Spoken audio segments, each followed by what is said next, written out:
Shabbat Shalom, Mishpacha. This is Rabbi Simon. I'll call him from the east. Our Parsha today is Parshas Vayechi, and I'm just going to read a couple of verses from the Parsha, which is Genesis 47 verses 28. And Yaakov lived in the land of Mitzrayim 17 years, for the length of Yaakov's life was 147 years. When the time drew near that Israel must die, he called his son Joseph and said to him, "Now if I have found favor in your sight, please put your hand under my thigh and deal kindly and truly with me. Please do not bury me in Mitzrayim." Now I wanted to point out that in the Hebrew language, the word that is used here, under the thigh, is actually the area of the male member. And so we do not put that directly in the English translation because it's not a custom to directly quote it such. And so therefore it's kind of somewhat hidden of what's actually been done. And normally what happened was as a oath, when an oath was taken, the person would put their hand under the other person's groin and then they would take the oath. So then that was the way the ancient oaths were taken. Now I wanted to come to a certain particular principle, and I wanted to highlight this today, although we're going to cover revision as our topic, but I'm going to go straight into it and I'll give you a very important illustration of things that are written and things how they are said. Now in the Hebrew language, instead of going into the Hebrew language, let me just explain something about the sacred name of God being Yahweh. Now you might wonder that a lot of the teachings out there by certain people, especially the Karaites, they teach, at least some Karaites teach that the name of God is pronounced Yehovah with the vowel pointings, and I will name a particular person who teaches that theory is Nehemiah Gordon.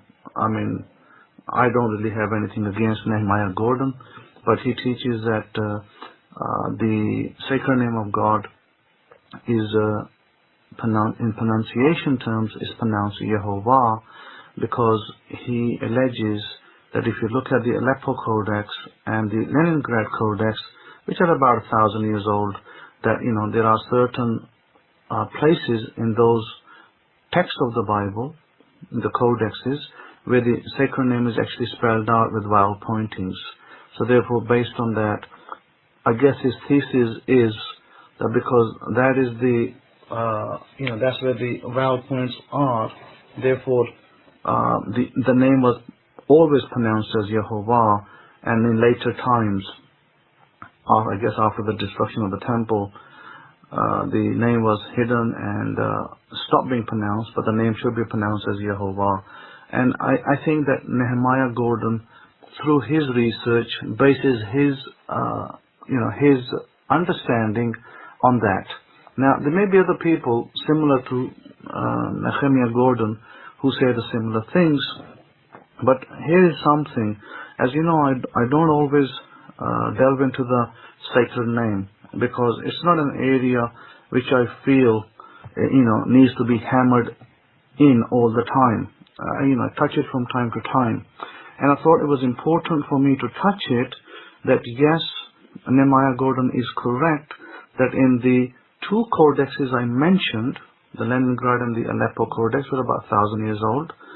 It is true that there are certain phrases or verses in which the name is pointed out in the vowel pointing as Yehovah.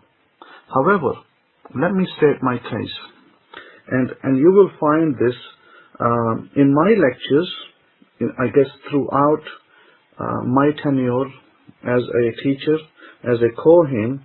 I've tended to use the form Yahweh, and that is, by the way, the correct form. And I have stated in numerous times that Yahweh's name has been stated in other terms as well, with the vowel pointings in similar codexes, the said codex. It could always be found as Yahweh and as Yahuwah, and without the vowel points as well. So what am I saying? Let me give you a bit of Hebrew wisdom. In the Hebrew scriptures, a tradition arose where, the tradition is based on Kiri and Kativ. Basically what that means in layman terms is that when a word is written, it is not always pronounced in its written form. So it's hard to illustrate that in the English language. Maybe it is. Now I remember that there's a road that was near to my house called Bister Road, Bicester. Now if I read it in the grammatical form, I would read that road as Bicester Road, because it's got Bicester. In terms of pronunciation, I would have thought it's Bicester, not Bister. But I guess the correct grammar for that road was Bister. That's how most people pronounce it, because Bister is a small town, near kind of Oxford side, and most people will pronounce it as Bister, not as Bicester. Now, I guess that's the English tradition of how some words are pronounced in the English language.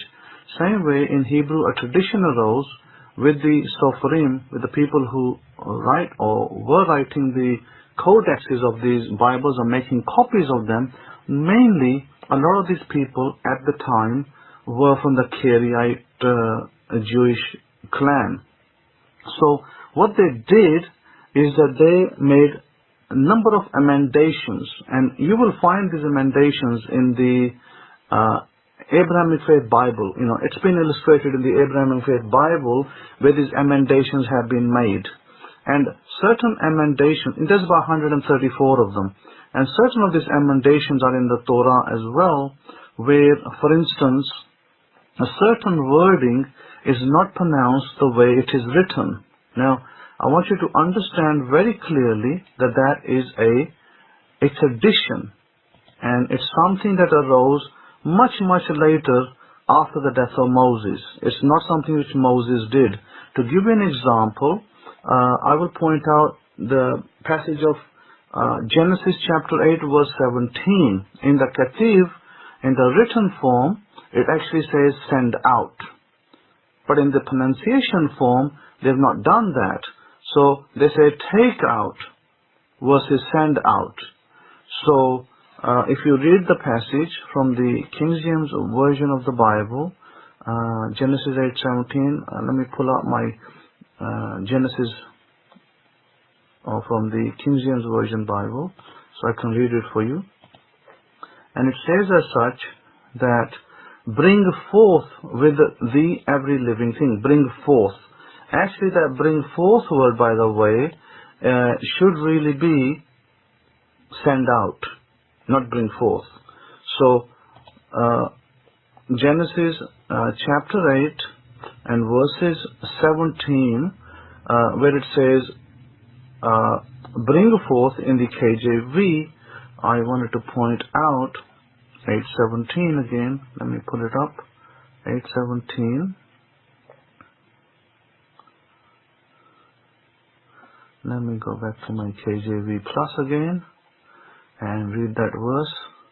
Bring forth with thee every living thing. Now, it doesn't actually say bring forth, by the way. And I guess the JPS, the Jewish Publication Society, it says go forth, it says bring forth. So when the King James Version was being translated, they probably literally copied the bring forth, from the JPS, which is a Jewish tradition of the Kativ and the Kiri. So they use that to translate that word bring forth. Actually, in the Hebrew, written Hebrew, the word is not bring forth, but the word should be send out. Send out maybe is a bit forceful. Send out all the animals. So I guess what happened is here the Sophrim, the scribes, they decided that they were more wiser than God, and so they decided that they could rephrase it. In other words, in the actual written, they did not change the Hebrew, but in the speaking, they changed it. So they taught their congregations that you need to read, not send out, but take out. Because take out is a bit more polite, a bit more grammatical, etc., etc. So like this, we got our, lots and lots of 134 emendations. And so therefore, and we find this in other places as well.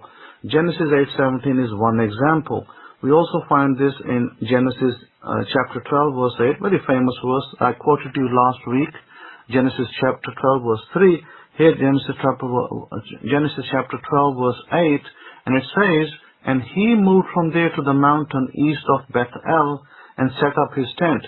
You will notice that in the Abrahamic-Faith Bible, and I think that's a very important read. This is where the Abrahamic-Faith Bible stands tall in every other Bible translation.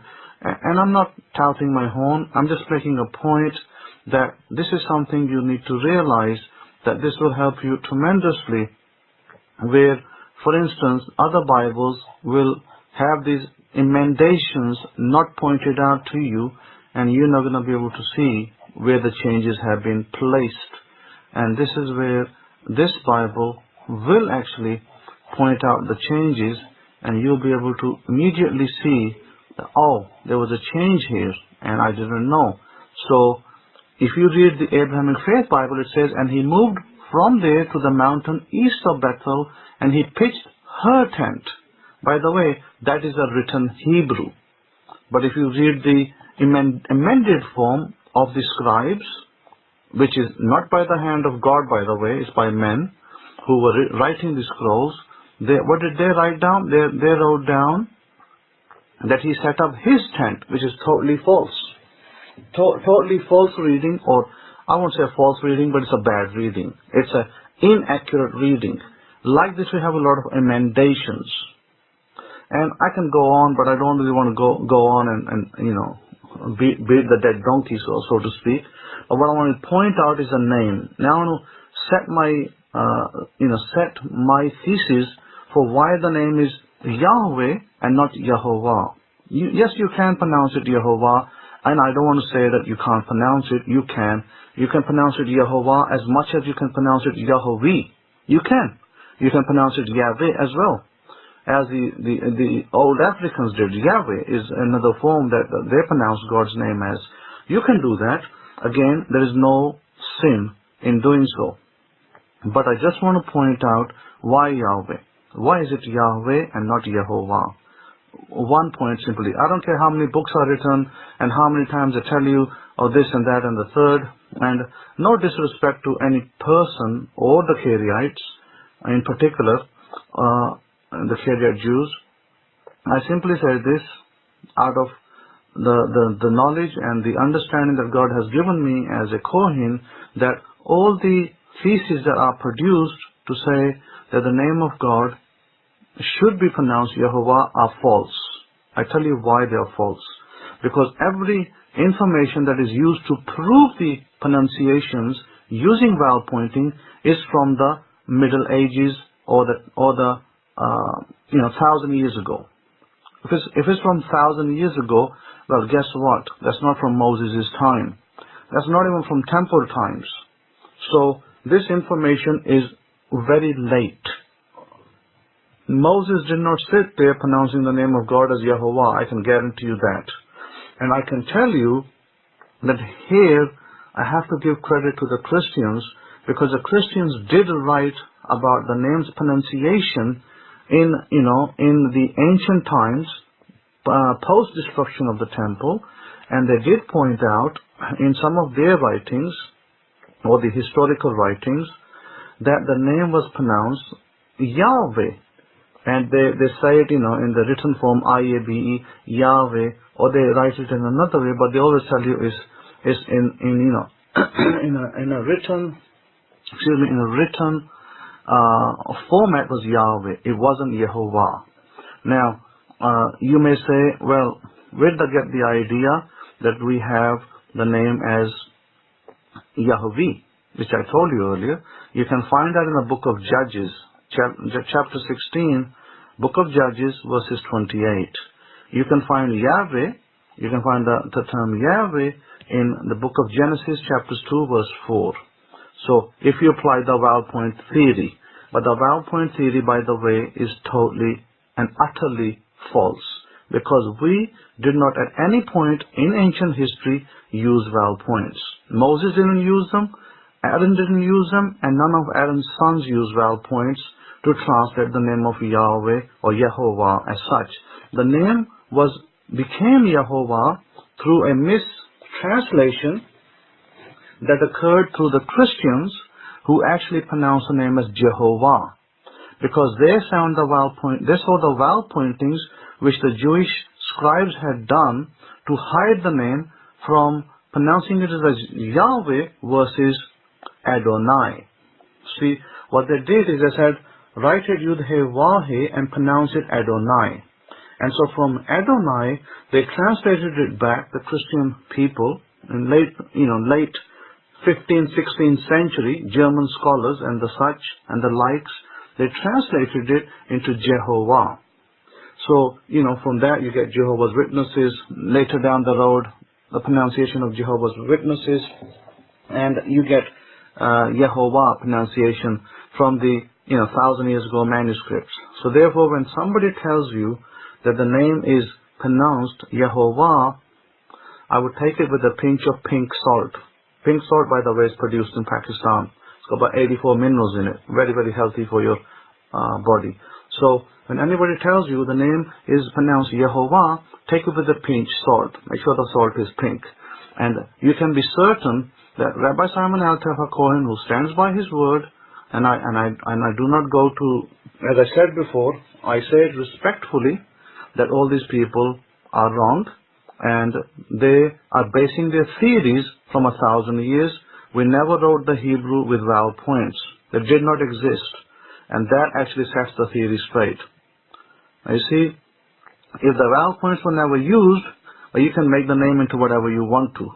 But that is not what the name was. So when you go back to Christian historians already have told us how the names were spelled out. For instance, in early Christian literature, Clement of Alexandria said that the name was Yahweh. Theodoret, by this time, who was another Greek person, said it was Yahweh as well. So these are early Christian historians who point out that the name was not as today it is pronounced by, I guess, Kyriac teaching or some other teaching. Maybe there's other people as well. And I'm just saying it not because I dislike Kyriacs or anything like that. I'm not like that. I'm not saying that because of that. But I'm only pointing out that the early Christian writings are actually correct in stating the case that all early Greek writers found the name to be pronounced as Yahweh, not Yehovah, at any point in history. You can find that in Encyclopedia Judaica in volume 7, page 680. So I'd encourage you to read it if you want further research. But I thought that this was an important topic for some people, but it's not, important in terms of, it's not a salvific issue as such, but it's just something that people from time to time would like to know is how. So the way things are written are not always how they've been pronounced by the people who read them. So this is how things have kind of migrated and changed, and people who don't know the language that we have of the Bible, Hebrew language, or Aramaic language, or even the Greek language, they don't realize that we actually went through this phase. So when people come up and they show you flashy cards and, hey, look at this scroll and this has the vowel points, I would encourage you to simply reject that. Why? I want you to look at it with an open eyes, see the information, but remember, we never put vowel points ever. In our initial Hebrew script. So therefore, all these ideas that arose 2,000, 3,000 years later cannot be used to justify the name of God as something that God did not himself sanction. So men can make the name whatever they like, but God did not sanction it. So I would encourage you to, if you want to further research, you're welcome to do so. But as far as I can tell you, the name is Yahweh or Yahovah or Yahuwah. It could be pronounced Yahuwah as well, but it's more closely Yahweh with the breath breathing out. Yahweh. That's the correct pronunciation. I would encourage you to stick to that, and you won't go far wrong with that if you stick to that. Now, if you decide to do Yehovah, that's fine. As I said before, it's not a sin, or Yahovah, it's not a sin. You can do that. But I'd encourage you to stick to the closer form, or you can just say Yud-He-Wah-He if you prefer. So that's just that part. So we will next look at revision, and we will look at from carrying on from last week's lecture. But I'm going to take a pause. I'm going to take a little break, and then I will resume. Okay, so we shall speak about revision now, revision of past events. Now, a lot of the times we are led to believe that what happened in the past is unchangeable, but in reality, everything can be changed.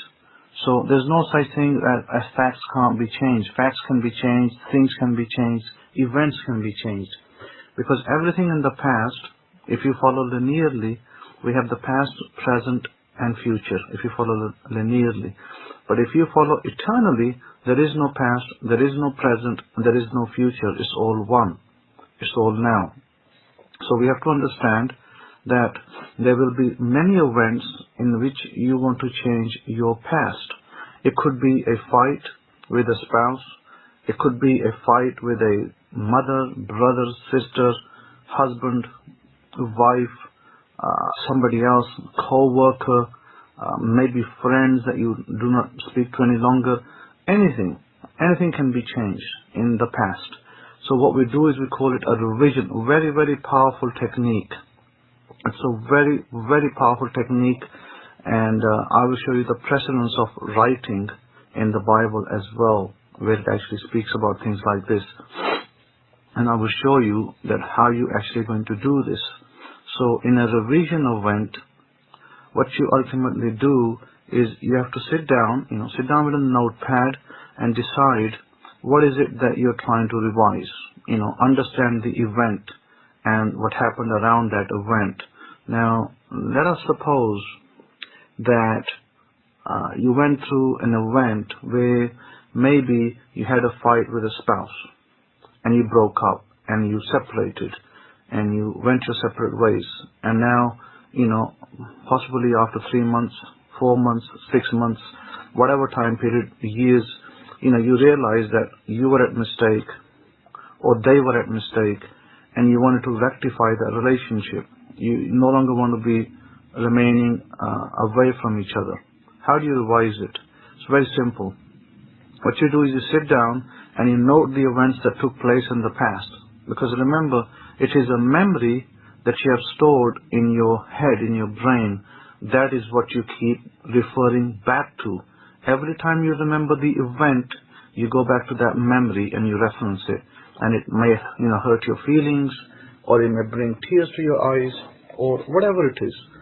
So what you do is you say, okay, that certain day, that certain month, and that particular time you had a fight with such and such person, and you decided to go your separate ways. Now what you do is you write all this down, that things that happened. And now what you're going to do is write down things that you want to change. In other words, you broke up, now you no longer want to be broken up. You had a fight, now you're not fighting, you're at peace. What's the opposite of fighting? Peace. You're at peace with that person.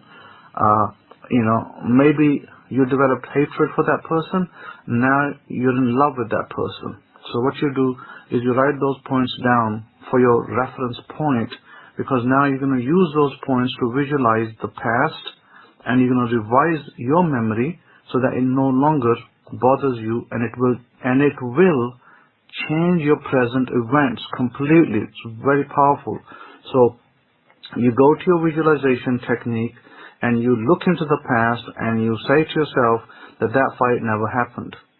So for instance, when you had a fight and you broke up, you say that fight never happened. And you say that you're at peace with each other. You tell yourself you're together. And you tell yourself you're in love. That is if you want to fall back in love with the other person. So you do that. So once you've done that, you will then run those events in your visualization daily, where you see yourself, in the future, at some point in the future, with a completed event. In other words, let us assume that you were together. You're no longer separated with your spouse, and you now want to settle down, have your family, and do the necessaries. So what you could devise is a future event in which you are having a party together, maybe a barbecue. Let's say you're having a barbecue together, your spouse is there, you're all happy, you're all sharing a meal together, and you're joking and laughing around with each other. And your friends are congratulating you or telling you that, it's nice to see you together, and it was really lovely to have a meal with you. The dinner was really nice.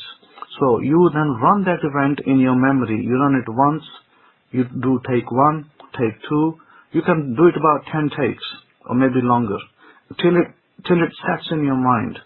And as you're writing it down, you speak it out loudly as well. Once you've written it down, that you're at peace, you're in love with such and such, and all things are great. When you've done that, you can say, you can say in the affirmation view, I'm so happy and grateful now that I'm at peace, such and such, and I'm in love with them, and our life is wonderful together. When you do that, you are now able to speak that into the air 2 to 3 times. Every time you write those events, you read them out, you speak them 2-3 times in the air, facing your success direction, and then you can close your notepad and you can go into a semi-sleep state, sit on a couch, go into a semi-sleep state, or maybe in your bed, you lie down and you can go into a semi-sleep state, close your eyes and visualize that all things are great and you're in the future, you're having a barbecue together and all things are working out wonderfully, and your friends are saying, what a beautiful dinner it was, and they really enjoyed spending time with both of you. That's what's called a vision. Now let me take you into the Bible and let me show you how we can see what the Bible tells us. So let me show you what the Bible says, and we're going to look at the book of Numbers, and we'll look at the book of Exodus instead. Chapter 17 verse 4, and Yahweh said unto Moses, write this for a memorial in a book, and rehearse it in the ears of Yehoshua. So what does that mean? Write it in a book and rehearse it. What God is saying to Moses, this is a technique. He's saying write it and speak it out loud and rehearse it like an actor. So he's telling him to do that because what the events he will write are the events that will take place. This is clear indication in the Torah how you're to use your imagination and how you're to using your script writing. This is already in our sacred books. Now we can go further. I'll show you another very important example, and I want to show the example upon, let me pull this up out of, let's see, let me put it out of the Bible. Exodus 34:27. I want to speak those words. Exodus chapter 34 and verses, I believe it's 37. And let us go down there. Rather 27, I believe it is. reference is 34:27 of the book of Exodus. Then Yahweh said to Moshe, write these words, for according to the tenor of these words, I have made a covenant with you and with Israel. So Yahweh wanted Moses to write these words that he gave him, all the commandments about the festivals, and he wanted to write them, and he wanted him to repeat these so that these will be evident in his life and in the lives of the children of Israel. Now, very important verse in Deuteronomy chapter 6. Now, you know that this verse is key verse for us in Deuteronomy 6:9, and it says as follows, and most of you know this, but I will pull up the book of Deuteronomy and I will speak it so there's no confusion about it. Deuteronomy 6:9, it says here, let's see, talks about the Shema Israel, Hear O Israel, Shema Israel Eloheinu, Shema Israel Yahweh Eloheinu, Yahweh Echad. Hear O Israel, Yahweh our Supreme One, Yahweh is Echad. And you shall love Yahweh your power with all your heart, with all your soul, with all your might. And these words which I command you this day shall be in your heart. And you shall teach them diligently to your children. You shall talk to them when you sit at your bed, when you walk by the way, and when you lie down, and when you rise up. Okay, what does it mean these words shall be in your heart?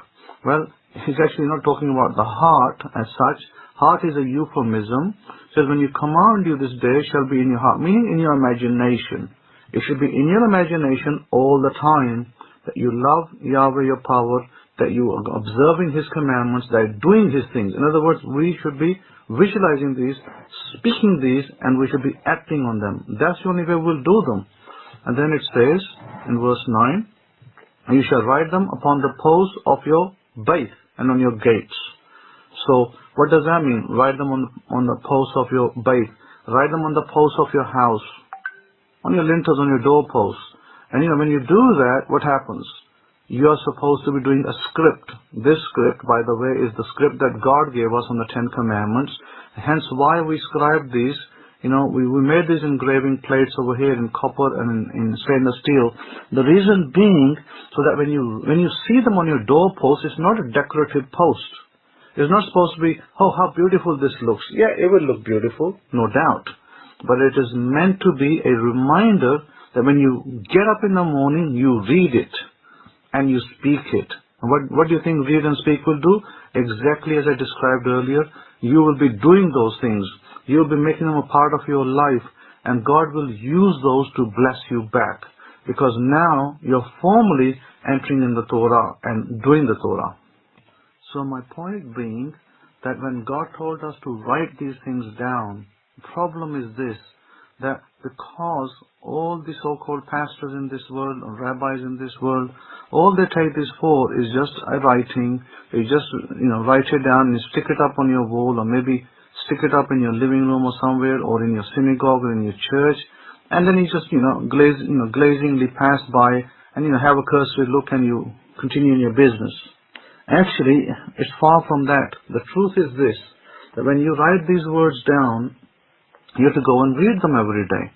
Just as I told you that you read your goals every day, just as I told you to read your list every day. What is the purpose of reading the list? Because you want to manifest it. What is the purpose of reading the commandments? Because you actively want to love God. And how do we love God? By obeying his commandments. So these are all actionable items. We cannot just take them for religious pieces of text. Oh, yes, it's holy, but we never act on them. So, things that we do in the Bible, you basically, you observe the commandments, you do the Sabbath, you pay the tithes, you do the Zadaqah. All these things, all these items are meant to bless you tremendously back. So we have actionable items, and actionable items have a purpose and meaning and rhyme and reason behind it. But what happens is, unfortunately, most of the time when we just take this for religious texts, we get nowhere. As we know that the idea behind giving the tithes and the Zadaqah, the charitable donation, to the Kohen in the gate, to the Rabbi, is this, that it will bless you back. You don't give it and say, murmur or whinge or whine about it, or say, well, I'm not going to give it, I'm not going to do it. So when you do that kind of attitude, it will only reflect back in your personal life, and it will only make things harder for you financially.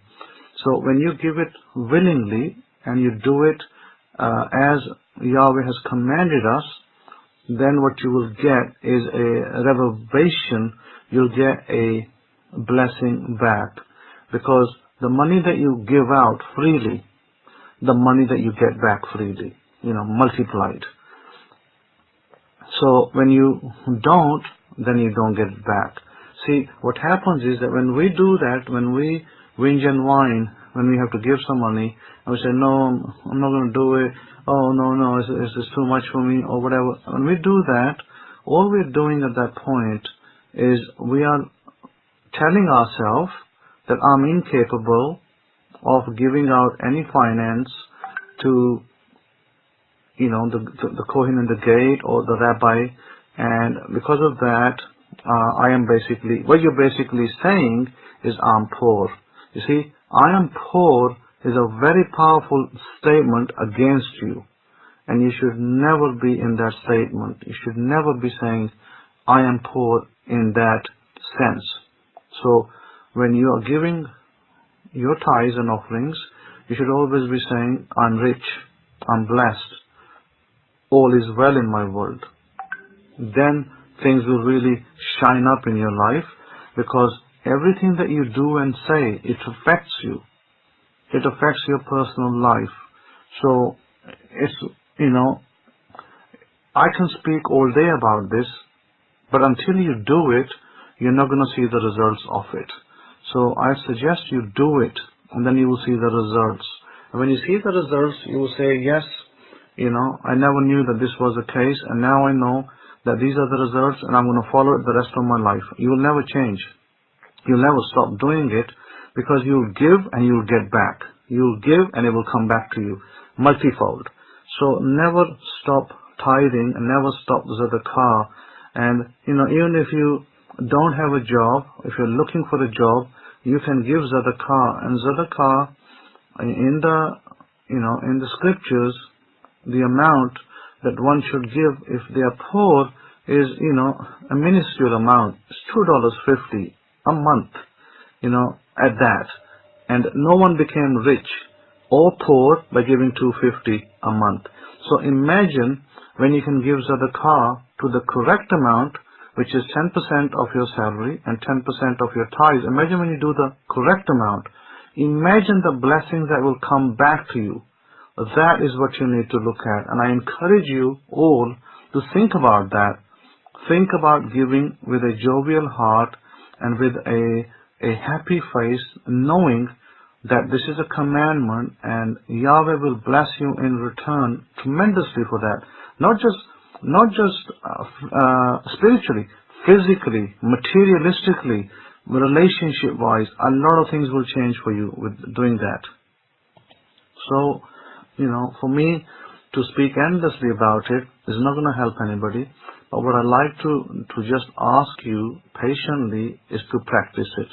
Execute what I'm telling you. When you execute it, you will see the rewards for yourself, and you will know that what I told you was actually a fact that does change your lives.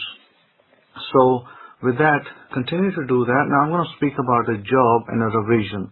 Now maybe in revision that maybe there's a job that you went for or you liked, or the company that you preferred to work for, it didn't happen for you. The same way you can revise that event in the past, and you can go back and look at the things that happened. Maybe the interview didn't go so well, and you can then write that down. My interview didn't go so well. I was not selected for the job, and I didn't get the job. So now what you want to do is get the job. You want the interview to go well. So what you do is you write down the opposite of that. You say that my interview went brilliantly, and I got the job. Or you can say my interview went excellent. My interview was excellent. The manager really liked me, and he's offered me the job, and now I'm now working at the place. So then you go and you revise that event, you now go visualize and, go in a semi-sleep state, lie down or sit in your couch, relax, close your eyes, and then what you do is you visualize that you are working at the place a year past that event, past the interview, 1 year into the interview, and maybe you're at a Christmas party, maybe you're at another party with the company, and you're all having a nice time, and one of your friends or colleagues at work is congratulating you. Maybe you got a nice bonus at the end of the year, and they're congratulating, saying, hey, congratulations on receiving a bonus for the year. Or you could see your manager handing you a check, handing you an envelope in which it's, a letter that says, you've done really well and we're giving you such and such amount, 3% of your salary as bonus. So you write that down. And when you do that and you revise it by continue to rehearse that scene, when you do one sitting, I would encourage you to run it for about 10-15 minutes constantly in your subconscious. Run it constantly in your subconscious. Take 1, take 2, take 3, take 5, take 10, take 15. Run it constantly till it saturates your brain, and then maybe you even fall asleep, and that's okay, and that's perfectly fine. When you do that, you will see that that is exactly how the events will unfold for you, and you're going to say, wow, this is brilliant, this is how this works for me. So I'd encourage you to do that. Let me tell you of a story here in the East. I basically, after doing the necessary exercises, one day I was thinking, I want to have a certain type of dish. And I think the dish looks like spinach. It's not spinach, it's basically mustard leaves. And they make a dish out of this over here. And so one day I was thinking that I want to have that. I want to have that for a meal. And so I started to just run it in my mind that I'm having that dish, and my mouth is watering, and I just visualize it for a little bit, not long, just a little bit, and I just left it after that. I left it. It was just for the day, and probably maybe I was hungry and I was thinking of that, and I stopped. And then what happened later in the night, I sat down to eat my meal, and lo and behold, what was served to me was that exact dish. Now listen to this. That dish wasn't cooked at home. My Aisha did not make that dish at home. That dish was brought to the house by her brother from another family's house, and she presented it to me. She said, here you go, this thing came from the such and such family, and enjoy it. So I was like, wow. It was like I was visualizing and thinking about this today. So this is how powerful and how fast some manifestations can come into your life. And there's a student that I have over here, and I was telling him that you really need to give yourself time and visualize that you are having a cup of tea. Somebody has offered you a free cup of tea. I said, this is your first exercise. So my friend, over here, the student, continued to visualize, and I think he's having a hard time. He's yet to manifest a cup of tea, because he's having a hard time because where he lives in his house is always quarreling between his mother and his elder brother. They're always quarreling. So he hasn't got the peace to actually be in that place, and this is a very tense environment, negative and tense. So when you're living in such an environment, it will make it difficult for you to manifest. So the more peaceful environment you can make for yourself, the better it is. And I'm not saying that it needs to be completely quiet, dead quiet. No, you could be in a rough environment and still manifest. But if you're in a peaceful environment, it makes things easier. So that's just one example for you to understand that how things can work. Anyhow, with that, I'd like to close and leave you with just this thought that in order to revise, you have to write down the events that happened. You then have to foresee what you would like to happen instead and write those things down. And then you just simply visualize it and you script it out that way as well. And when you do that, You do that, you write in the morning, you read it out in the morning, and in the evening, you should have no problem in achieving that which you are desiring to achieve. Could be a job, could be anything else, marriage, seeking a new spouse. Somebody was asking me that, they're seeking a new spouse. So for that, it's not difficult. You simply wear a wedding band, and you see your wedding band in the evening when you go to bed. You say good night to your imaginary husband or imaginary wife, and you script it in the morning that you're happily married with a godly man, a God-fearing man who loves you and is sincere with you. That's basically what you write, and you speak that out, and then you simply visualize. You visualize the way you should visualize a marriage event is where you see yourself celebrating an anniversary, and you have your friends and relatives over, and they're in a party with you, and having drinks and cakes and things and food, and then they're congratulating you on your anniversary with your husband or stroke wife. That's how you should visualize it. And when you visualize, you don't do it just one time. As I explained to you numerous times, it needs to be done in like a film takes. You do it 10 times, 15 times in session. 10 to 15 times visualizing the same event over and over and over till it saturates in your subconscious, and then it will become active. Once it's written there, it will become active. And at night, what you should do is you should speak those, your list that you made of 15, 20 items that you desire in your life. You need to speak that list into an audio file on your phone and listen to it at night when you go to sleep. Put on your headphones, headset, and fall asleep listening to it. And that's, what you really need. That will help you going on further. So I leave you with this, and I say Shabbat Shalom, and have a beautiful week ahead, and Shalom Shalom to you. And over to you, Rabbi Kefa. Toda Rabba.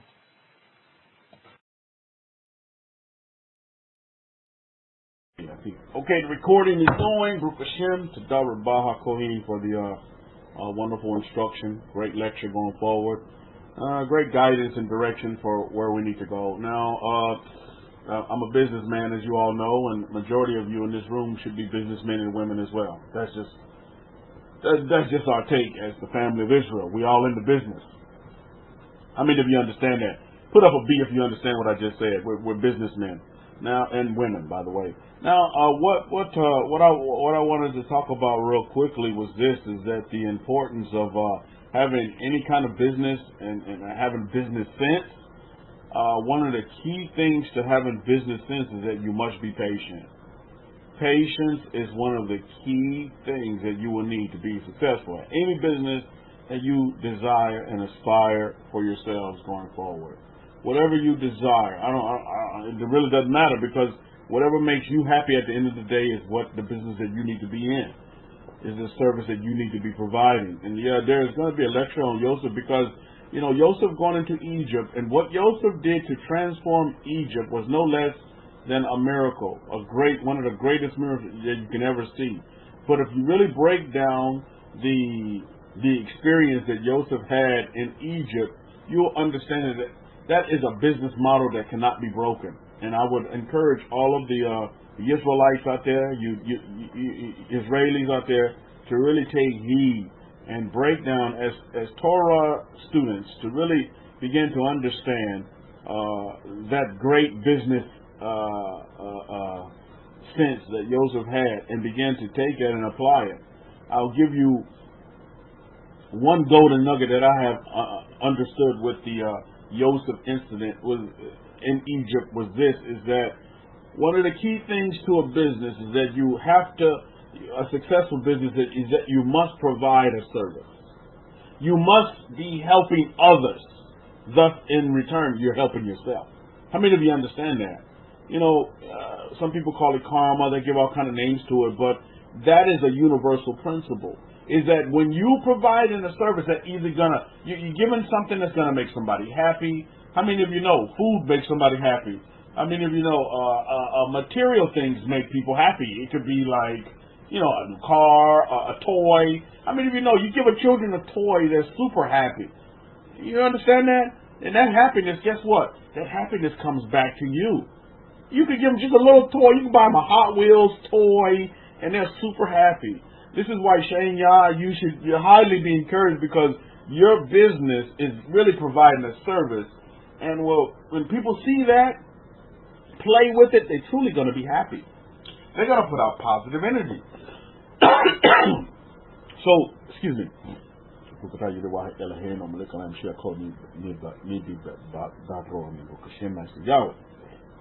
So, you must consider these things going forward. You must consider. Luxury Christ saying, and to an extent, money can buy happiness. Yes, it can. It's a facilitator. It is a. How many of you love money? You know, it's the facilitator. Me and money have a relationship that will last forever. You know, money is my friend, and our friendship will last forever.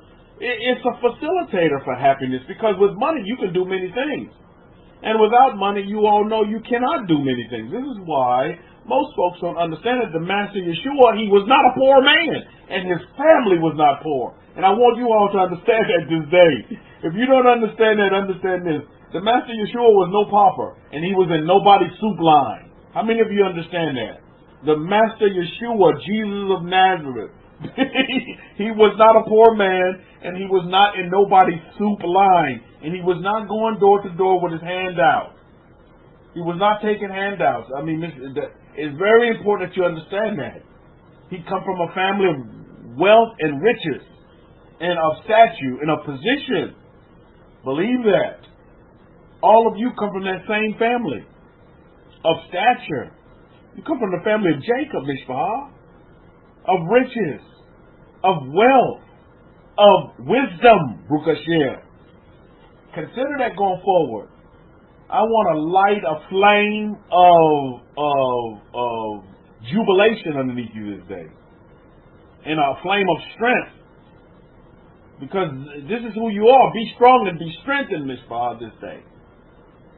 This is the family that we come from. So I think it's very important that we do understand this as people with business sense, is that you must be able to provide a service to other people.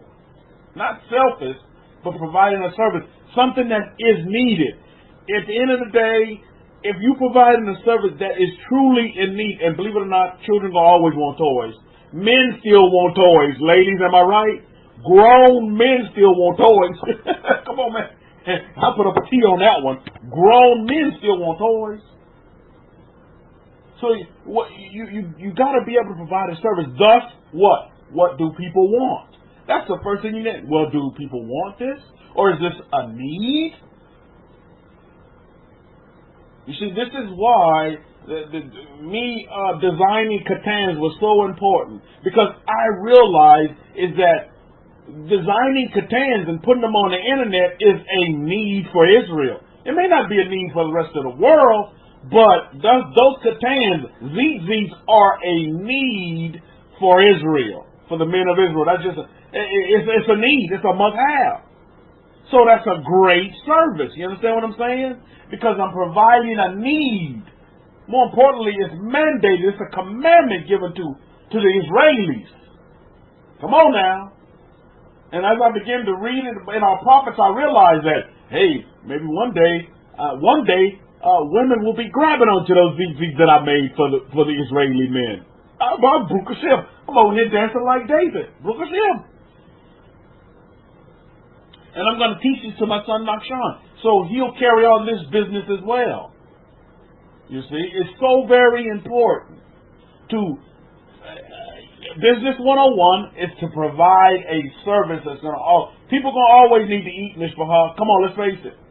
At the end of the day, whether you're eating healthy or you're not eating so healthy, whether you're eating fake meat or you're eating real meat or plant-based meat, it doesn't matter. People are going to need to eat, right? And isn't that what Joseph picked up on? Come on now. Come on now. Even with all the money that our family had, the family of Jacob had during that time, all that money, luxury class, we still had to eat, And so when the famine came, guess where we went with our money? To Egypt, because Egypt was where the food was. And then Joseph, he capitalized on that. He realized that not only the Israel's family, Jacob's family had to be, the whole world, all humanity got to eat. Think about that for a minute. So you have to, business success relies on the foundation of you providing a service. You don't believe me? Ask Rabbi Zachariah. Rabbi Zachariah is in a field to where he works on cars. I don't know how many people are not driving cars anymore, but last time I checked, majority of folks are still driving cars. Howbeit driverless, howbeit electric, they still mode of transportation is a car, not a horse, not a donkey, not a camel. The most popular way or mode of transportation is still a car. So you think at any time or another, Rabbi Zachariah is going to be out of a business? No. He's, in his business sense, if he so desires, he should be trying to expand that. And say, wow, I need to branch out. I need to open up a franchise. I need to train people underneath me to do the same thing so that I can clone myself and be at more places at one time and service other people. How many of you in this room ever had your car break down? Anybody in this room? Put up a 1 if you ever had your car malfunction and not work right. Anybody in this room? To die for that. Your responses, by the way. Now, when you go take your place to these, wherever you take them, what is the name of this place where you take your car? Can anybody tell me besides Rabbi Zachariah, because he already knows? When you take your car to the dealership or wherever you take it, what's the name of this place? Anybody tell me? I'm telling you, this is so instructional. When you go and bring your car, what's another word for taking your car to the dealership? What are you doing? You're getting your car what? Some people say worked on. Like, well, Rabbi, I don't know where you're going. Someone help you out. You're getting it repaired. To die for that, Rabbi Zachariah. Auto repaired. What's another word for repair? There you go, line princess. You're taking it to the garage and your car is getting serviced. Isn't that what they say? How many of you ever heard that phrase? Yeah, they're servicing my car. Yeah, my car needs some service. Provide a service, and you will always be in business. You will always be in business. Always make sure you have a good mechanic. Always make sure you have and you know a good mechanic, or become a great mechanic yourself.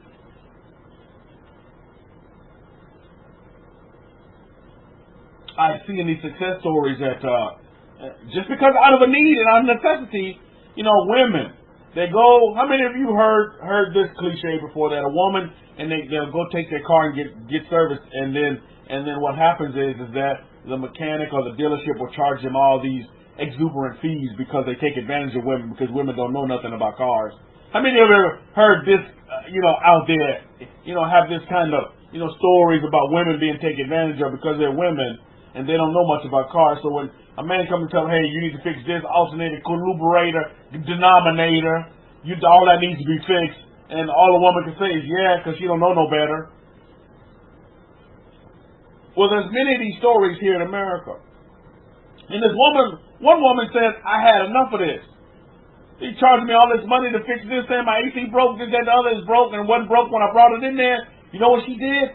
Out of pure necessity, she went to school to be a mechanic. How many of you know situations, or you heard stories like this? A woman, she would go, went to school to be a mechanic herself.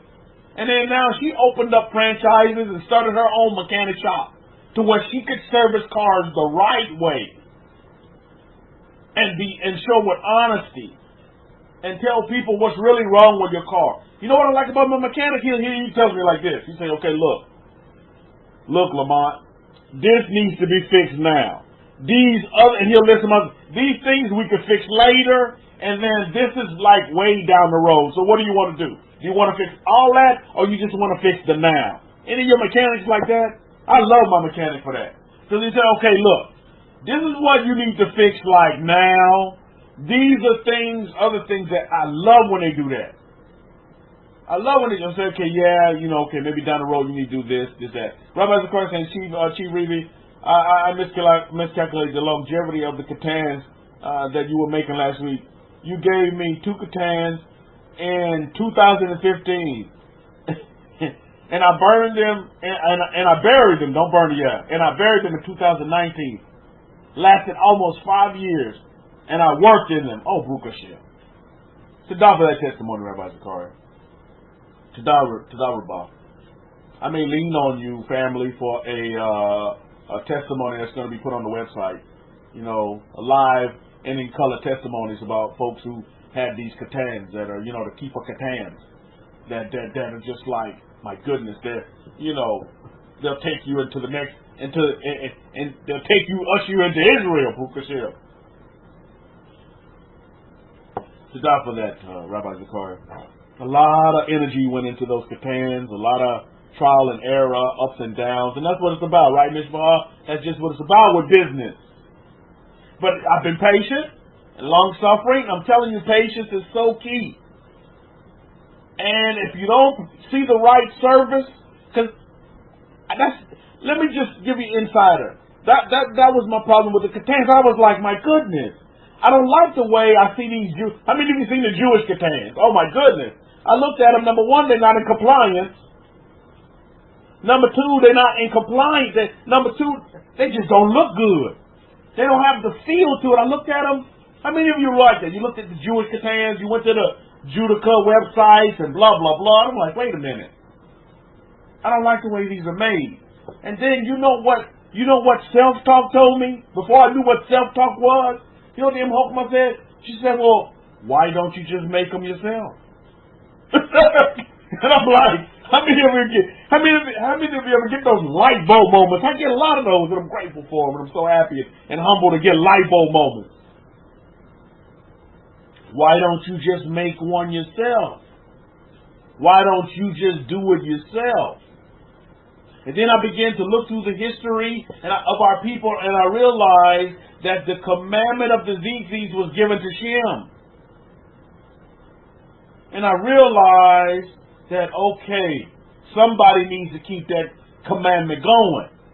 Somebody in the family needs to do it. So I said, you know what, it's a great service to provide. And I tell you what, the majority of the folks that got the katans that I have right now, I initially was giving them away. How many of you are witnessing or walking to me? I was giving them away. I was like, here, try this out. Let me know how it does. Here, wear this katan. Tell me where I need to make improvements. I was patient with it. Took time. I just give it to here. Let me post this to you. Try this out. Try this katan. Tell me where what adjustments need to be made. Blah, blah, blah, blah, blah, blah. It's all a part of business. It's to be patient and to test. Patient and test. And then when you come up with that product that's just right, put it on the market and provide that great and excellent service that needs to be provided. Great and put out a product that'll last. I would encourage you all. Don't just put out some mamby-pamby stuff or put out these kind of products and get a reputation like the Chinese get. My wife, she sees that. She's like, oh, everything over here is made in China. And even she knows the insider joke about China, made in China. She said, well, yeah, so many things are made in China because they always break and you got to buy something new in another 3 or 4 months. Because they don't last. You're right, Shane. You talk about quality. But the China mindset is to pull out the quantity, put out volumes, and just so many of them. So what if they break? You just have to buy another one. See, that's been the crutch insider joke with the Chinese made in China, is that these products won't last. Yeah, they're nice and shiny. They'll work 2 or 3 times. Then after that, then it's, you have to buy another one.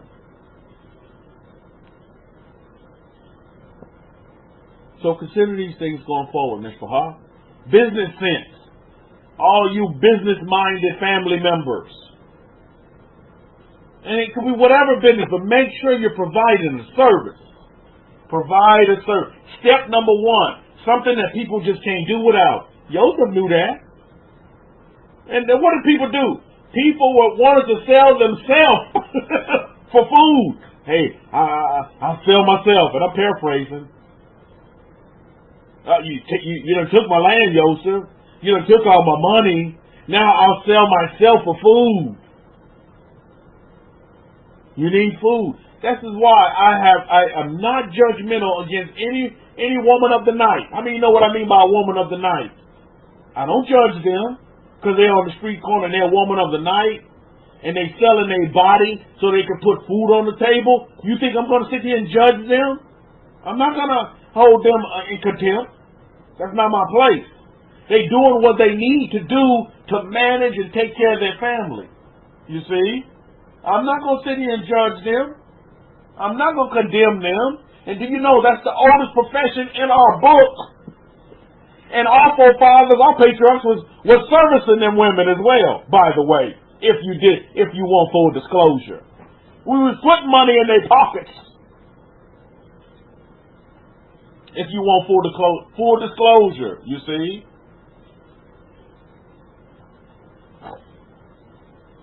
So you must consider these things going forward, Mishpachah. A business is a business is a business. Hey, and let's face it, for you women in the room, what if all of you would just close your legs up? Us men would go crazy. Think about it, right, men? If everybody would just clank, all the women in the whole world would just go clank on us, how we going to provide, how we going to get that great service? Love is a service. Romance is a service. How many of you agree with me? If you don't believe me, look at the greatest country in the world, and right now I was in Walmart last night. They getting ready to celebrate what? Valentine's Day. Love is a big service, isn't it? I'm just seeing that big old hearts and all this chocolate can. Ooh, I'm going to hit them up after Valentine's Day. When they put all that chocolate on sale, I'm going to hit them up again. Chocolate hearts. And I'm telling you, love is a business, Mishpachah. Love is a business. Rabbi Zakari says, when I first asked Kohen about that, his answer was, a woman's got to eat too. Oh, indeed, a woman's got to eat. Indeed. I'm telling you, and I'm not degrading women in any kind of way. Actually, I'm uplifting you. You have the tools that can just break a man down. You have the tools to service women, period, full stop. And I say that in a humble way. Uplifting you. Believe me, you have the tools of service. Because I don't know how many men in this room don't like sex. How many men in this room do not like sex?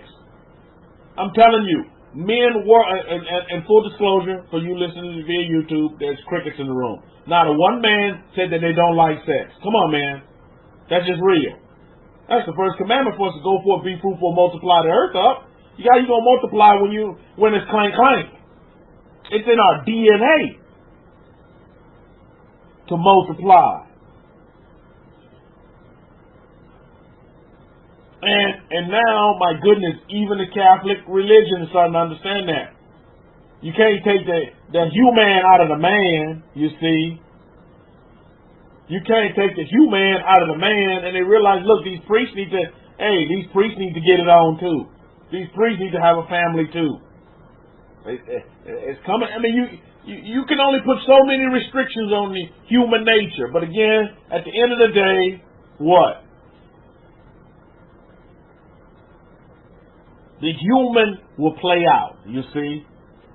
Look at class says, I don't like it, I love it. Abraham says what? I don't like it. Like it. Yeah, whatever.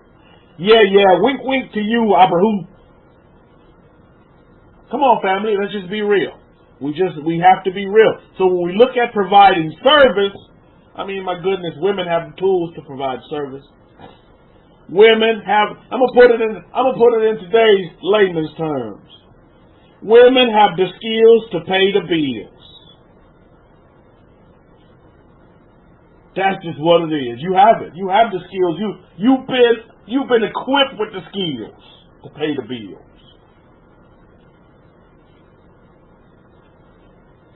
And y'all says, clank, clank. Here then, go to another. Yep. That's what it is. Skills to pay the bills. And that's just what it is. So when we talk about providing service, that's what it's about. You see, that's such a great service because men cannot do without it. As you see the testimony in this room, men cannot do without it. And they shouldn't do without it. So what does that mean, you see? That's a great service. And I'm not going to knock it one bit. I'm not going to knock it one bit. And they don't knock it in Vegas one bit either. They taxing it over there in Vegas. What they call it, the bunny? You go to the bunny farm in Vegas. Hey, man, they taxing it. Hey, man, make some money off of it. That's the oldest profession that's ever been out recorded. Oldest profession. And you do what you have to do. And regardless of how people see you, because at the end of the day, it's how you see yourself. Not how other folks see you. And that's so many people's stumbling block, is they so worried about how other people are going to see them when they haven't one day walked in that person's shoes. Is that fair? Come on, is that just? That's totally not. So why do we sit here condemning people, putting them down, running them under the bus, and we haven't one day lived in their shoes? You students of human nature, we are better than that, aren't we? So much better than that.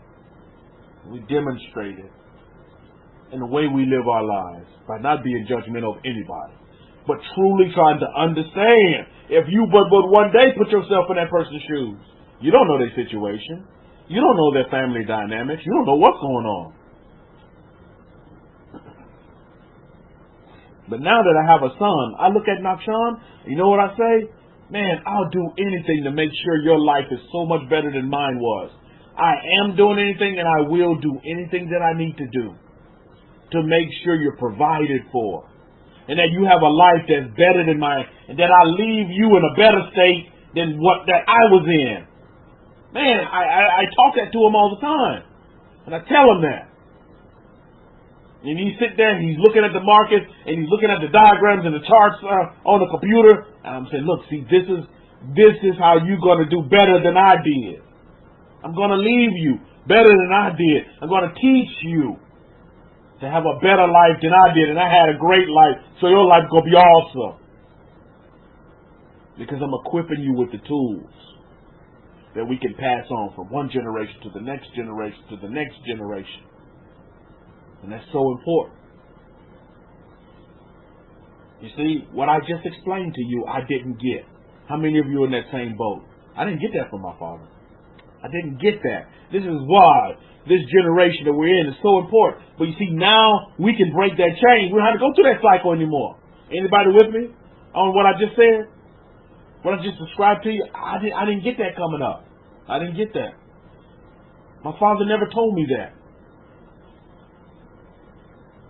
Full disclosure, he was never around because he was always working. So he never had the time to tell me these things and sit me down and say, hey, to top of that chain, y'all. And say, hey, look, I'm going to make things better for you. I'm going to help you. I'm doing all of these things to put you in a better place than he just never talked to me like that. Now, he showed it in his work ethic. That was done because he was always working. He always told me, just make good grades. Be good, son. Do what I tell you to do. But now I can take what he did and kick it up a few more notches. And begin to instill this into my son as an infant. Begin to instill it and ingrain it into him and repeat it. Just like in our history. Write and repeat. Write and repeat. Write and repeat. You heard that in Hakoi's lecture. That's what we do. We write it and we repeat it. And then guess what it becomes? Another R. Then it becomes real. So we write, repeat, and then it becomes real. Wow. I would say the 3 R's, but the first write starts with a W unless you want to spell it with an R. Write, repeat, and real. That's how it becomes. That, in a nutshell, is our way of life. Because you write it long enough and you begin to put it in your subconscious, into yourself, and then you begin to have self-talk, and then before you know it, that self-talk becomes a vision, and before you know it, the vision becomes real because you keep repeating it, and it just becomes real. So when it happens to you, it's just totally real. And all you can say, like Hakohen said, was wow. Becomes real. Just like you wanted it. Just like you wrote it. Just like you repeat. You're going to do great things for many people all over the world. You're very wise. You're very smart. You're very handsome. I tell these things to my son every day. You are so successful. You're going to help so many people all over the world. I tell them these things every single day.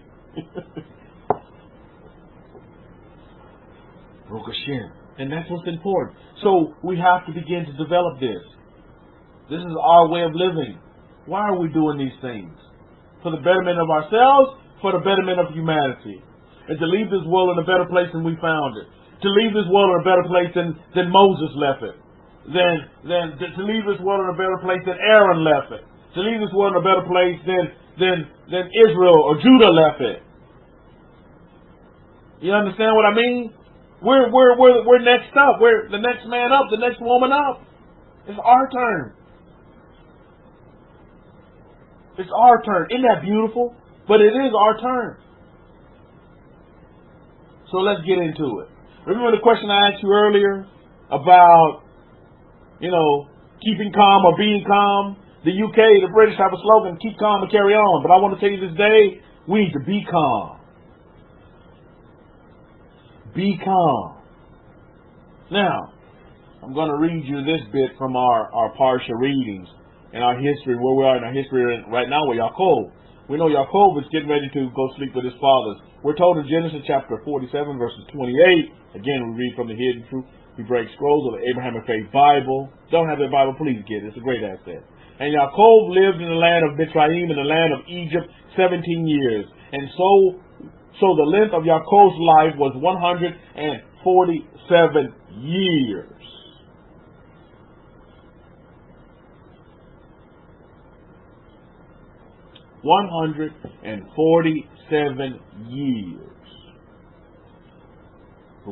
Now, I'm going to stop right there. Because what I want to talk about is just what this verse was talking about right here. And Yaakov lived in the land of Egypt for 17 years. Now, let's just meditate on this for a minute, these 17 years. How do you think, in your opinion, the life of Yaakov these 17 years was? Now, we gotta set the stage now. Before these 17 years, how was Yaakov's life? How was he living his life then? How was Israel's? He was in and out being called Israel and Jacob, Israel and Jacob, Israel and Yaakov. How was his years before those 17 years when he was ushered into Egypt? Anybody tell me?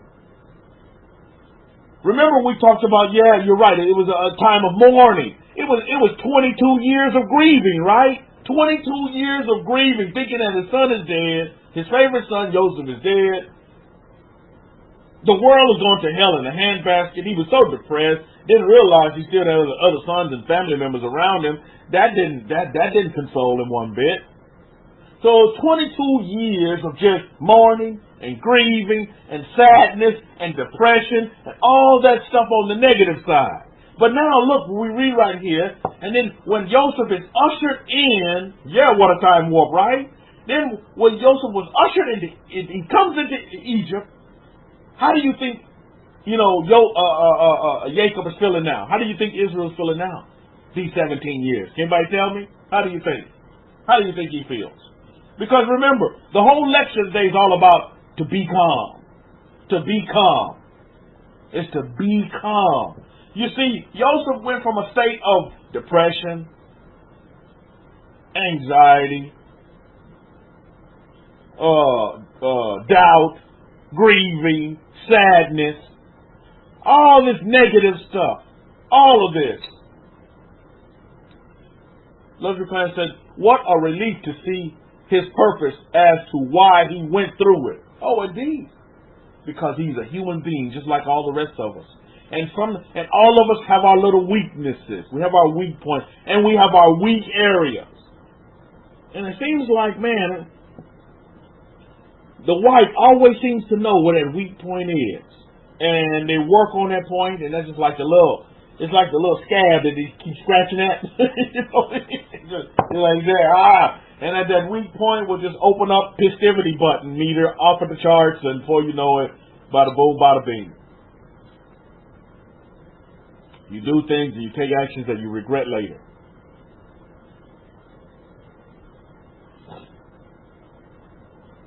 So, the whole part of this lecture that we're dealing about is to be calm.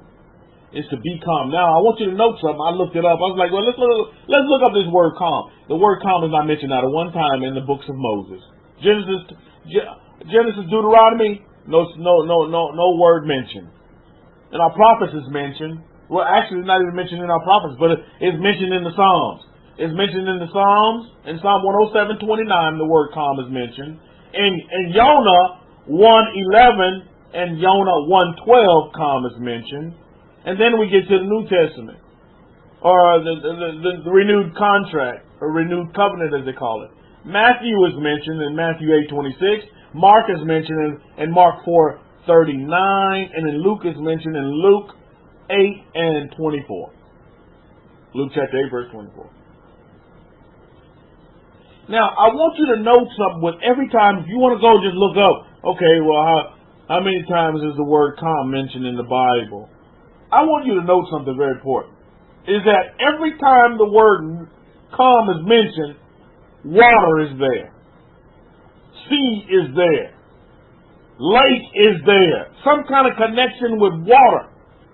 I found that very, very interesting. Very, very interesting and instructional. Is that calm is not even mentioned one time in our Torah. Not a one time calm is mentioned.